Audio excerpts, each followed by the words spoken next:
અવસર પર શ્રી સિદ્ધાચલમ ટ્રસ્ટ પરિવાર તરફથી તેમને જન્મદિવસની ખૂબ ખૂબ શુભકામનાઓ અને હાર્દિક આશીર્વાદ. પરમાત્માની કૃપાથી તેમનું જીવન સુખ, શાંતિ, સમૃદ્ધિ અને સારા સ્વાસ્થ્યથી સદાય ભરેલું રહે.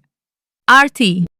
તમને જન્મદિવસની ખૂબ ખૂબ શુભકામનાઓ. જો આ વિડીયો તમને પસંદ આવ્યો હોય તો જરૂરથી લાઈક કરો, શેર કરો અને તમારા પરિવારજનો તથા મિત્રો સુધી પહોંચાડો.